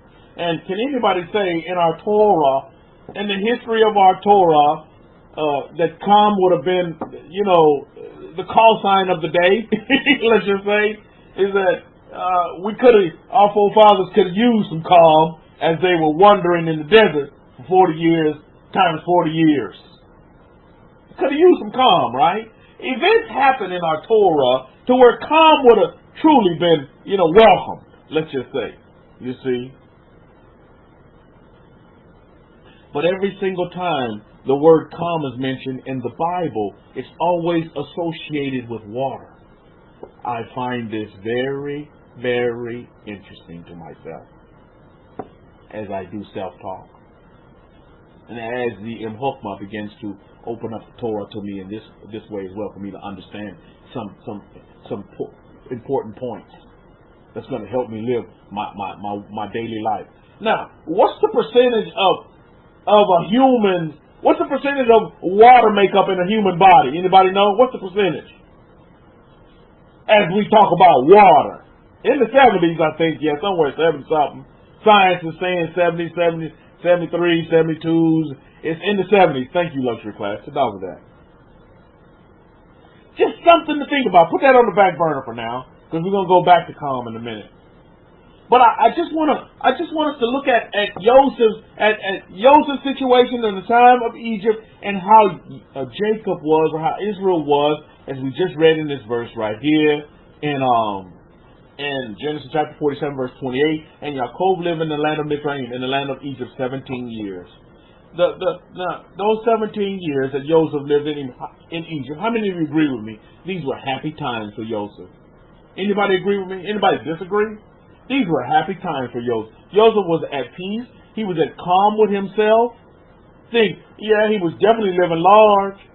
The Egyptians rolled out the red carpet. Joseph's father is here. Joseph, the same businessman that made the economy of Egypt the best in the whole that the world has ever seen. You see, think about this for a minute.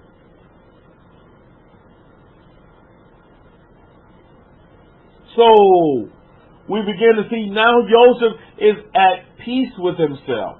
Now, if we look at those 22 years prior to him coming into Egypt,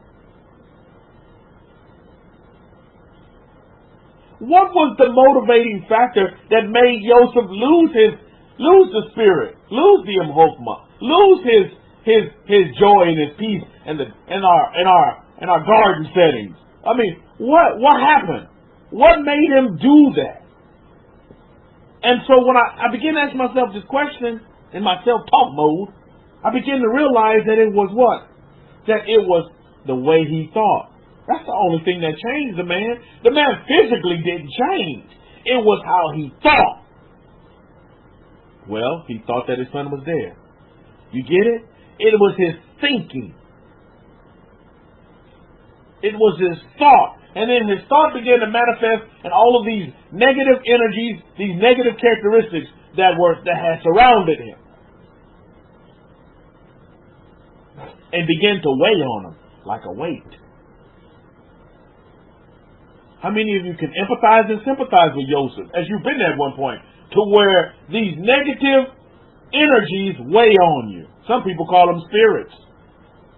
Whatever you want to get, but they're negative factors that can weigh on you and prevent you from being happy, from being at peace, from being loving, from being kind, from being compassionate. It's because you're weighed down with these things. So God for that luxury class. I've been there as well. I've been there. Because these things weigh on you. And and they're like take over you to where you become a shell of yourself. And it's harder for you to function and carry on and get on with things. You see? It was all in in Jacob's thought process, in Israel, how he was thinking. But do you see how physical manifestations, him seeing his son Joseph, changed the way he thought, just like that? 17 years in Egypt were total happy times, surrounded by his family, all his children together. Joseph turned out to do great and marvelous things, just like he told him he was as a young lad. He's going to do great things, that even his daddy would be bowing down to him. Sure enough, it's because that's what Joseph thought. And even though his family members put him down, guess what? That didn't change Joseph's thinking. I bet you Joseph played this over and over and over again. Remember how Cohen said? Just like a reel. Just like a movie reel. And you playing it over and over and over again until it manifested itself. And it really happened. That very same way that he played in his reel. Now here's the question for you this day. What are you playing in your reel? In your movie reel? What are you playing right now? Think about that for a minute. What are you playing constantly on a daily basis? When you have that mental downtime, yeah, you could be at work, but you could still play whatever you want to see for yourself. That mental reel to reel. Or that mental movie reel. Reel to reel. I like to get a hold of one of those. So consider that. Consider that. What's being played? Recipe for peace. Recipe for peace is to be calm. I just wanted to look at that when we was dealing with Israel here. In his final days on the face of this earth, he was at peace with himself. Yeah, he went through the ups and downs, and it reminds me of the seas. Do you all know how we're so connected to the sea? You know, I was a big fan of, how many of you used to watch Robinson Crusoe and what's the other one? Where they would go under, what was the name of that movie? I used to watch it all the time. I would just had a fascination with living underneath the sea. Living in the sea. The more current movie was the what movie? The movie about, they did a remix. It's an updated version. Great movie. What's the name of that movie? Great actor. I like to watch him. Dang, I can't think of the name of that movie right now. But it was about, you know, he was the son of Olympus or something. He was under the sea. He lived in the sea. His mama was a mermaid. Came up here, had relations with a human being, and What's the name of the movie? I know you guys know what I'm talking about. But anyway, you know, he has to fight this battle in the sea. It's this battle, and these people living in the sea. I could see at one time that eventually habitation will be in the sea. You see? Aquaman. There you go, Lion Princess. Somebody was watching that movie Sabbath. Living and cohabitating with the sea. We have a great connection with the sea, Mishpahah. Yeah, Riley Sharp, Eddie. So be it. We have a great connection and a grand connection with the sea. There's a lot of revelation and wisdom with, sea creatures. And living, and I'm telling you, just to cohabitate and live, it's always been a dream of mine, is to live in the water, not above the water on the earth, but in the sea. And here's some revelation for you. He did a lecture on this a while back. I think it was just for the rabbis, if I'm not mistaken. But if you know, is that the curses in the beginnings, when we look at the earth, the curses were placed on the earth. You note that the sea is not mentioned. Think about that for a minute. Is that the sea is not mentioned. But the earth is, but not the sea. The fishes of the sea. I find that very interesting. Well, you can say, well, Rabbi, the sea is in the earth and blah, blah, blah. But the earth is mentioned, but the sea isn't. Everything on the face of the earth, but the sea is not mentioned. And note for the flood, what was used to do a remix? It was water, the sea. The earth became the sea for a little bit. Maybe not the whole of the earth, but an area of the earth may have. I know it's factual. May not. I can't unequivocally say all the earth was covered, but I know a geographical location was.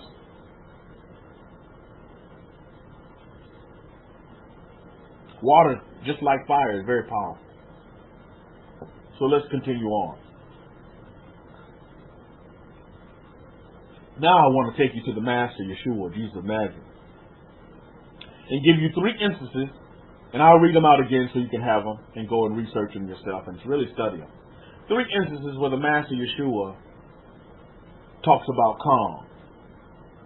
3 different takes. One from the take of Matthew of Matthew, another from the take of Mark, another take from the Luca. Matthew, Mark, and Luke. Matthew 8:26. Mark 4:39, and Luke 8:24.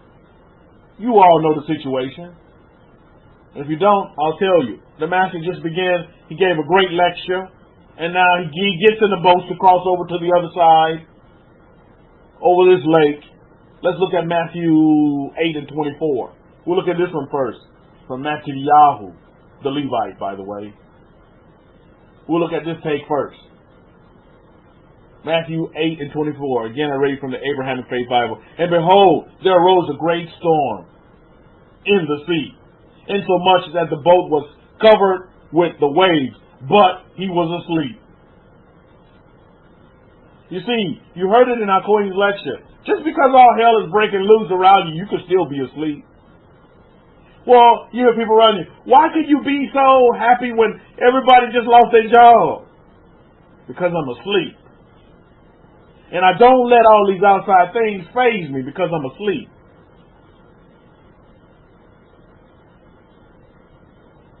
How many of you, when you're meditating, it's almost like you're asleep? How many of you know what I'm talking about? You'll be meditating. Other people may think you're asleep, but you're not asleep because you're meditating. Ooh, I want y'all to get this. This is from the Hokmah. I want y'all to really grab hold of this. How many of you, it looks like you're asleep when you're meditating, but you're not asleep? But you're meditating. But to the naked eye, if somebody come and walk up to you, they'll think, man, this dude's asleep. Think about it for a minute. Think about it. I want you all to think. I want you to come outside of yourself. Don't come outside of yourself. Come to self. Come outside of your mind. That's what I want you to do, that box. Come outside the proverbial box. Run to self. Do you get it? Says he was asleep. That's just how it looks when I'm meditating. My wife thinks I'm asleep, but I'm wide awake. I'm fully cognitive. And it's like I'm cognitive to a deeper level. You know what I'm talking about? Well, they think I'm asleep. But I'm not. Take heed to that. But he was asleep, according to Matthew. Look at Matthew chapter 8, verse 25. And the disciples came to him and awoke him, saying, Rabbi, rescue us, for we are about to perish. Remember we talked about thought? I mean, it's going to help you be calm. Being calm starts with your thinking. If you think you're going to perish, what's going to happen to you, Miss Fahad? If you think you're going to perish, what's going to happen to you? You're going to perish. You can leave God out of this. If you think you're going to perish, what's going to happen to you? If you think you're going to live a long life, what's going to happen? It's all in your thought process. You see, their thought was manifested in their words. Because, just like I already said, they're going to begin to speak it. What are you speaking? What are you speaking is so powerful. It's so important. And it's super relevant. It's what you speak out of your mouth. Rescue us, for we are about to perish. The master said, I'm not going to eat from that peanut butter and jelly sandwich. Look at verse 26 of Matthew chapter 8. And he said to them, why are you so fearful? You see, when you begin to have negative thought, that opens the door for what? I mean, you roll out the red carpet for fear. When you begin your thought process of doubting and you begin to speak negativity, you open the door wide open, red carpet for fear. Creep in. And fear has no problem creeping in, man. No problem whatsoever. Chadasha, your post there, luxury class, has no problem whatsoever creeping in. And the master, he went right to the root of it. He went right to the root of the problem. Why do you fear? Oh, you of little faith. Don't believe. You don't believe that you could be saved. You don't believe that you have rescue already. So why are you telling me in verse 25, rescue us? You already have rescue. What do you need rescue from? You see, fear, your thought process of fear will cause your storms to rise. And if you think your boat is going down, your boat is going. I don't care how much water come in my boat's going to stay up. I don't care. If the master could walk on water, my boat could walk on water. Come on, man. It's how you think. So what? Water fills the boat. Does that mean the boat going to go down? Not necessarily. If you think the boat is going down, it's going to go down. If you think your boat can stay afloat, it's going to stay afloat. Keep calm. We didn't get to that part, but we are now. Why are you so fearful of you little faith? Then he arose and rebuked the winds and the sea, and there was a great calm. This rebuking, let's talk about this for a minute. How do you think the master rebuked the sea and the winds? What did he do? How did he rebuke them? He do the Christian rebuking? Oh, get thee behind me, Satan, blah, blah, blah. No, the master began to meditate and see the sea as calm, and to see the sea as a great calm, and that's just what it was. See things as they are not as though they were. He began to see the sea as calm. He began to think on the sea as calm, and the sea was calm. And it was not. He began to think of the sea as being at complete rest, and it was at complete rest. He began to see the sea just like it says right here. Matthew writes it down. He began to see the sea as a great calm, and it was a great calm. So we need to get to the point where we begin to see things the same way. Although the sea may be knocking your boat over, knocking you swaying left and to the right, you see it as calm, and it will be calm. You're not asleep, you're meditating. You're meditating. And you begin to see things as though they were, not as though they were, and then they will be. And keep repeating that. And it will be. You can do greater things than the Master did. That's what he said. You just need to be equipped with the proper tools to be able to do it. To do greatness. To be greatness. Because you are great. But you must be calm. Calm. Cool and collected. That was the Master Yeshua. Let's look at it. Let's look at the take again from Mark chapter 4, starting at verse 37. And there arose a fierce windstorm. How many of you had some fierce windstorms in your life, one time or another? And the waves beat unto the boat, so that it was becoming filled. It was becoming filled, but it wasn't filled, right? But it was becoming filled. Look at verse 38. And he was in the stern, asleep on a pillow. Wow, that's a good. You see how Mark gets more detailed with it? And he was asleep on a pillow. They awoke him, and they awoke him. And he said, and said to him, Rabbi, do you not care we are going to die? Do you not care that we are going to die? What a question from his students. Do you not care that we are going to die? Oh, I'm never going to get that house, Rabbi. I'm not going to get that car. It doesn't matter. I don't need to do my affirmations. I don't need to do my visualizations. I don't need to do that. Do you not care that we are going to die? Look at verse 39 of Mark chapter 4. And he arose and rebuked the wind and said to the sea, Shalom, be still.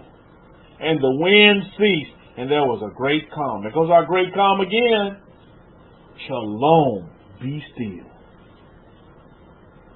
Recipe for great calm is to be at peace. To be at peace is to be at great calm.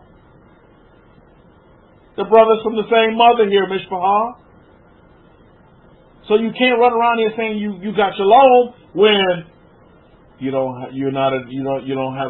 no calm about you. Then you can say shalom all you want in word, but your deeds are of no. You're not at calm. You're not at peace. You don't have great calm. So what's wrong? So the major question you need to ask yourself, or what I would ask of you, is what are you thinking about right now? What do you think?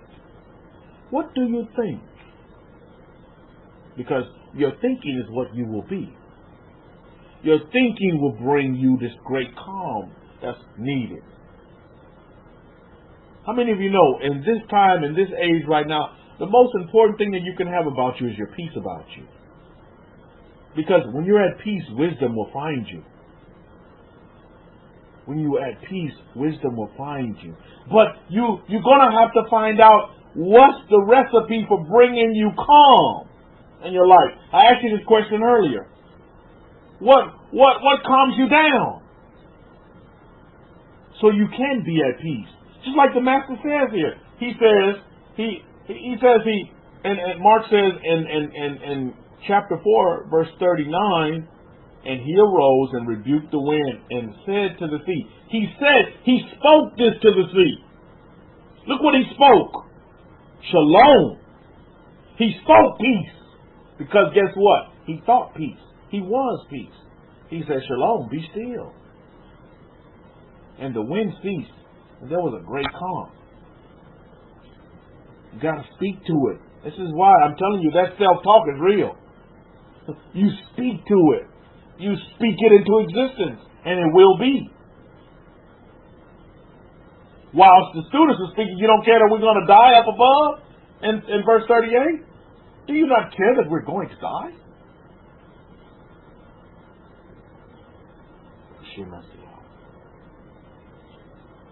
And then verse 40 of Mark, as Mark details it.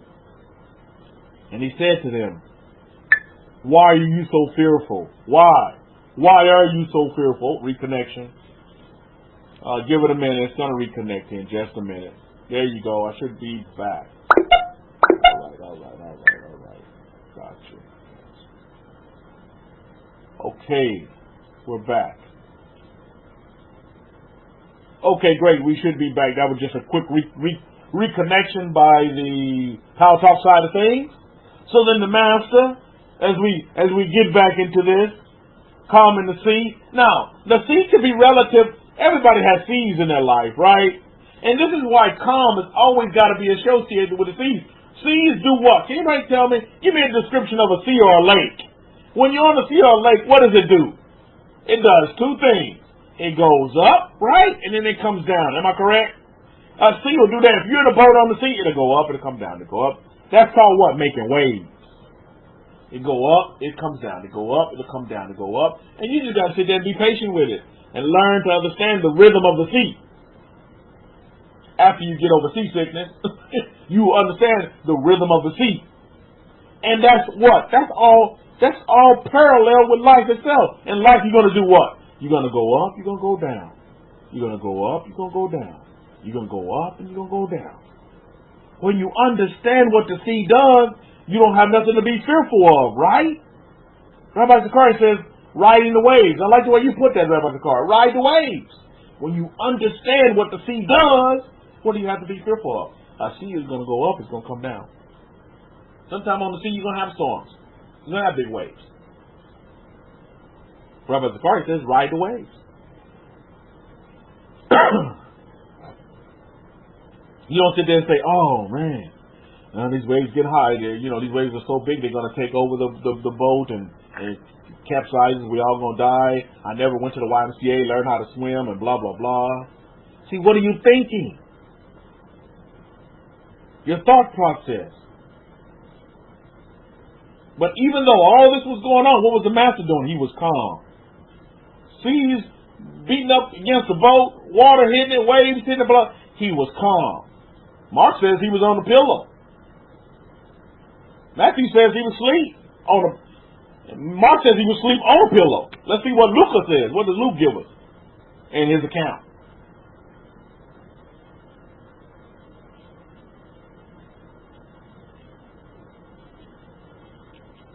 Let's go to Luke. Where's Luke at? Here we go in Luke. Let me find that real quick. That's Luke. Yeah. Luke chapter 8, verse 24. I think we'll start reading there. Yeah. Actually, let's start reading verse 23. But as they sailed, he fell asleep, and there came down a violent storm on the lake, and the boat started filling up with Maim and was in danger of capsizing.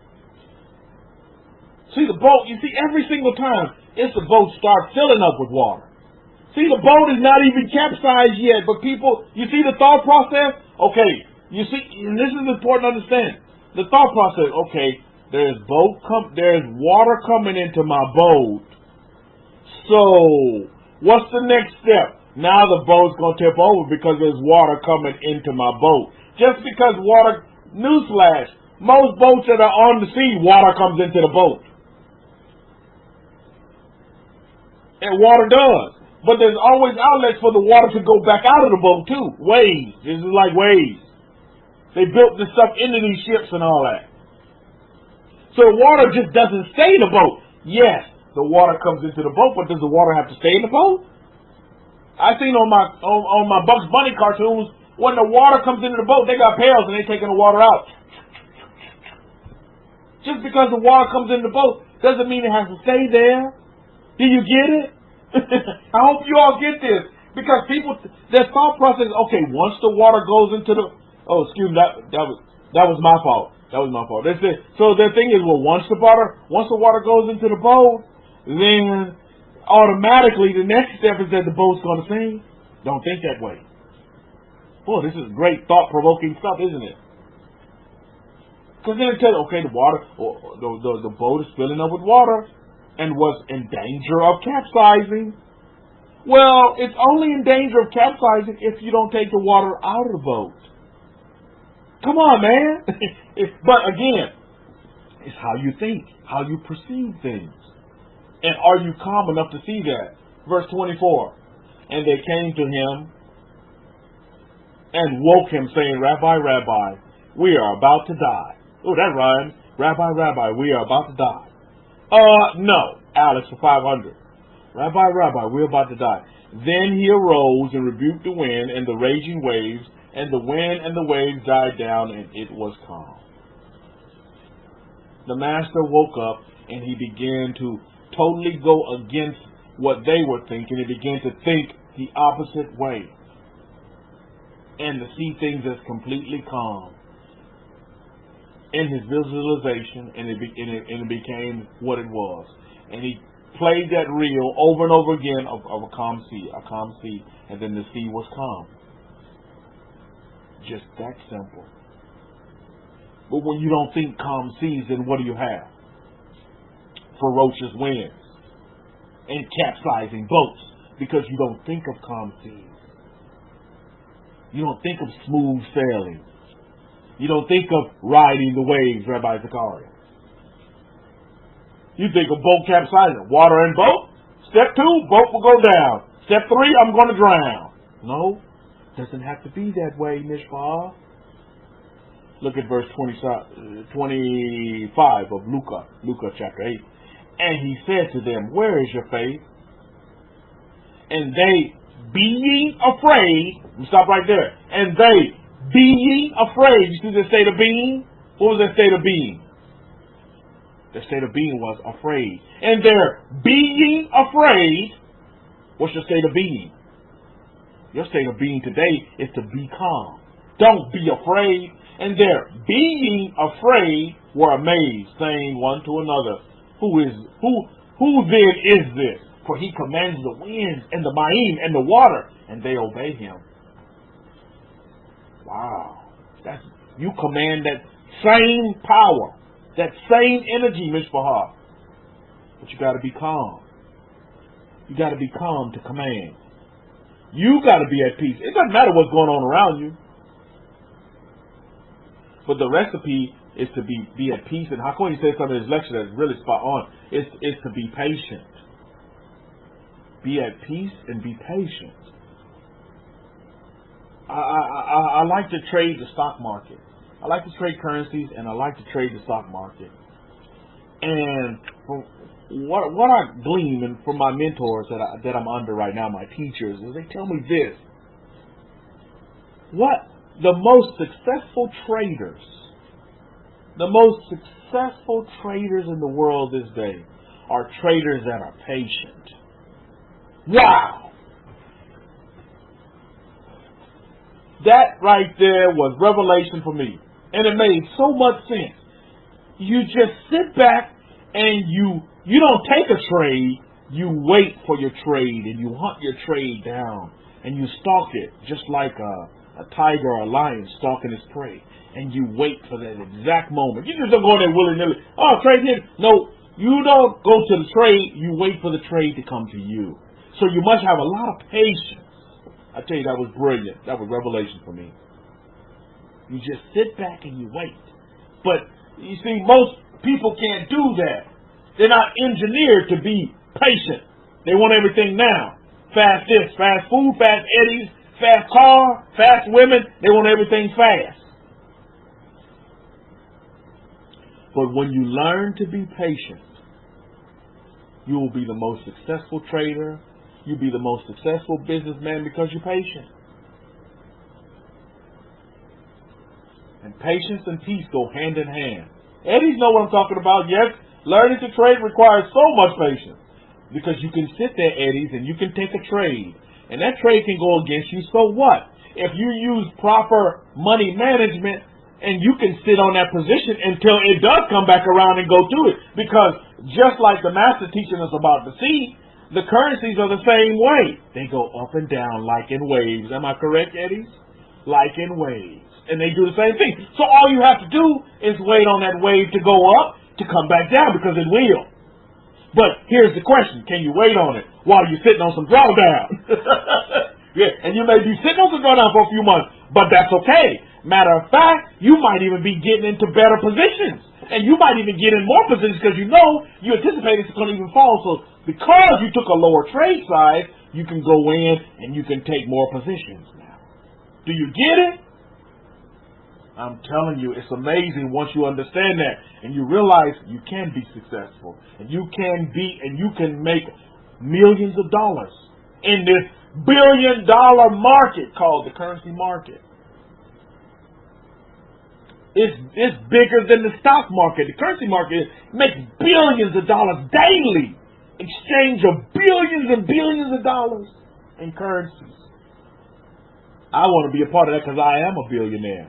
So why not attract billions to me? I need to go where the billions are, Baruch Hashem. So you need to just learn to be patient. Learn to be patient. So there's no such thing, and I'm learning, Eddie, there's no such thing as a stop loss. You don't have to do that, because if you use proper money management, you can never get stopped out of a position.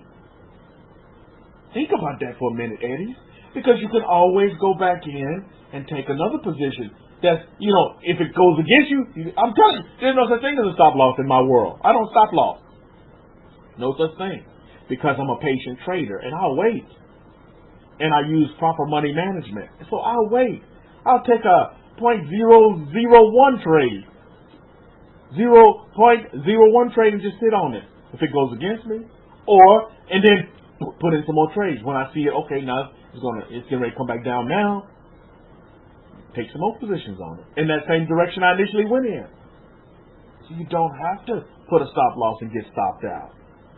Now you take money from the market, and you don't let the market take money from you. You're taking money from the market daily. Baruch Hashem. Millions daily. Billions daily, if that's what you want. What are you thinking? You see? We're business people. We need to start thinking like the business. We need to start thinking like the bankers. We need to start thinking like the money makers, because I am a money maker. You just need patience. You just wait. The market is waves. That's all it is. It's just waves. Just like life. It's just waves. Has its ups and has its downs to it, Mr. Hall. Where are you? But through the whole process, Eddie, yes, I may be sitting on a little drawdown, but you know what? Through the drawdown, I'm super calm. Drawdown get bigger, so what? I'm going to take another position. That sounds totally just outlandish. You're going to take another position on your already negative position? You're doggone skippy, I am. Take another position. And then when that wave, after going up so long, decides to come down, oh wow. It's ching, ching, ching, ring, ring, ring. Have to keep up in y'all base. You understand? And that's the process. That's the whole process. Is to be patient. Be patient, stay calm, and be at peace with who you are. And visualize the market going in your way. You see those waves going in your favor. And it will happen. It will happen. Eddie, you'll know this, but Eddie, you know gold made a historic shot up. Didn't it? It made a bullish move that'll make you. It made a big bullish move. Do you know? Before this move happened, I had a vision that the gold was going to do that. Gold shot up big time, and it did. The market dropped, and it did. And it was before this I ran in, and I called him this, and it did it just like that. And I had a position in gold. I was like $600 down. Well, I was patient, and I waited, and I saw that vision, and I played it, and guess what? I closed that gold trade in profit. Baruch Hashem. So you see, I'm telling you stuff that's happened in real life. You just got to be patient, and you just wait. And you see things the way you want to see them, and they'll happen. And now everybody in the investment field is like, wow, gold has reached its 7-year high. 7-year high is gold. I'm like, Baruch Hashem. And sure enough, I got out. took my position, took my money, and got out. And now I'm like that lion. I'm lurking and I'm waiting for the next time to pounce. So you just wait on the time. You just don't hop in on euphoria. If you hop in on gold now, you hop in there on euphoria, because guess what? Gold has retraced from those highs, right? You notice? It made a retracement. Now you just sit back and you wait for that opportunity, because every time there's fear in the world, and I want you all to pay attention to this, I'm giving you a little class on the economy right now and on currencies. Every time there's fear in the world, people put all their money into gold. Gold is like the hedge against the worldly drama. So you saw that event happen in Iran. What did gold do? Shot up to 7-year highs. You see? Now that everything has been recited now and everybody's calming down, cooler heads provide, what does gold do? It dropped like a rock. So you don't play the markets on fear. You sit back and you wait. You sit back and you wait. Because, yeah, and that's what you do. And that's how you do it. That's just how you do it in a nutshell. This is why, family, all of you are prim and proper for the markets and trading the markets and establishing a legacy for your families with the markets. Why? It's because you have all the right conditions. You have peace. You have patience. You're very calm. You have all the right qualities to be traders and investors in the market. And you have no fear. Rukashim. All the qualities, Mishpah. So this is why calm is important. And I want you all to do analysis paralysis. I want you all to do analysis on yourselves and really, you know, if I would ask you like next Shabbat, if the Master so desires to linger and I don't see you in Israel, if I would ask you, what makes you calm? Like, what do you do to calm yourself? Like, when you see those waves in the store, what do? You don't run to the Master, because the Master, you can't wake the Master up sleeping on his pillow. What do? Do you run to Willy Wonka's chocolate factory? Do you run to, you know, your favorite bottle of wine? Do you run to the missus? Do you run to the mister? What do you do to calm you down? Do you just take time to meditate? I want you to use these 6 days of labor and see what's your best mechanism for calming you and putting you in that peaceful state, where you're at peace and you're patient with yourself and you can truly think with that, and you can see with the third eye, and you can truly think. So on that note, we'll wrap it up for the Shabbat Mishpah. And so the title of this lecture, I'm going to call it Be Calm. You can be calm. That's a part of our remit. That's a part of our DNA. We just have to harness it and use it properly. And yeah, we'll go far. And those seeds are going to be there, Mishpah. They're going to go up and they're going to go down. That's the beauty of it. I love you all, and I leave you all in the mighty hands of the Master Yahweh. More importantly, I leave you in the hands of yourself.